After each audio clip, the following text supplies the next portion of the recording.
ഇപ്പോൾ നമ്മൾ ഈ കാണുന്നതാണ് ആദാമിൻ്റെ ഗുഹ. ആദാമിൻ്റെ ചാപ്പലിലാണ് നമ്മളിപ്പോൾ നിൽക്കുന്നത് കേട്ടോ.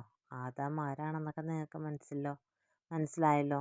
ആദിമ പിതാവായ ആ, ആദവും ഹവ്വയുമാണ് കേട്ടോ നമ്മൾ ഉദ്ദേശിച്ചത്. അതിൽ ആദാമിനെ അടക്കം ചെയ്ത സ്ഥലമാണ് കേട്ടോ. ഇത് കാൽവരി പള്ളിയിലാണ് ഇപ്പോൾ ഈ സ്ഥലം ഉള്ളത്. ഇത് കാൽവരിയിലെ യേശുവിനെ കുരിശിൽ തറച്ച ആ സ്ഥലത്തിന് തൊട്ട് താഴെയായിട്ടാണ് ഈ ആദാമിൻ്റെ അടക്കം ചെയ്ത ഈ കല്ലറയുള്ളത്. ഇവിടെ ഈശോനെ കുരിശിൽ തറച്ച് ഈശോ മരിച്ച സമയത്ത് ഭൂമികുലുക്കം ഉണ്ടായപ്പോൾ പാറകൾ പിളർന്നപ്പോൾ ആ യേശുവിൻ്റെ ശരീരത്തിൽ നിന്ന് ഊറി വന്ന രക്തം ഈ ആദാമിൻ്റെ തലയോട്ടിയിൽ വീണെന്നും വിശ്വസിക്കപ്പെടുന്നു. കാൽവരി പാറയുടെ അടിയിൽ സ്ഥിതി ചെയ്യുന്ന ഈ ചെറിയ ചാപ്പൽ ആദാമിൻ്റെ ഈ ചെറിയ ചാപ്പൽ ചരിത്രപരമായ താല്പര്യത്തെക്കാൾ ദൈവശാസ്ത്രപരമായിട്ടുള്ള താല്പര്യങ്ങൾക്കാണ് മുൻതൂക്കം നൽകുന്നത്.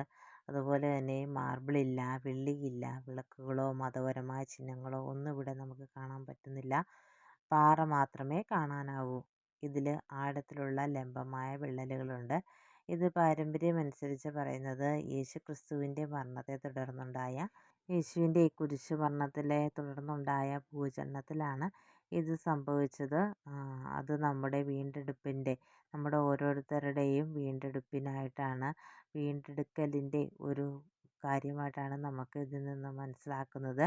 യേശുവിൻ്റെ കുരിശ് മരണത്തിൽ ലഭിച്ച ആ ലോകരക്ഷ, യേശുവിൻ്റെ ആ രക്തം, ക്രിസ്തുവിൻ്റെ വീണ്ടെടുപ്പ് രക്തം, ആ കുരിശ് മരണത്തിലൂടെ യേശു ചിന്തിയ ആ രക്തം ആദാമിൽ പോലും എത്തുന്നു.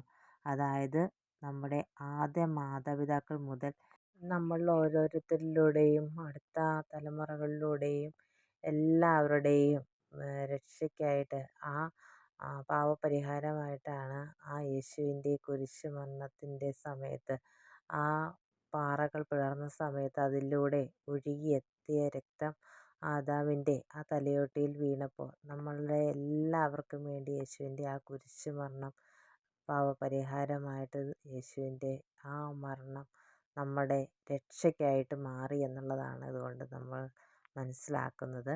അതിൻ്റെ തൊട്ടടുത്ത് തന്നെയാണ് യേശുവിൻ്റെ ആ കുരിശിൽ തറച്ച സമയത്ത് ചിന്തിയ ആ രക്തം വീണ ഒരു പാറയാണ് നമുക്കിവിടെ കാണാൻ സാധിക്കുന്നത് കേട്ടോ.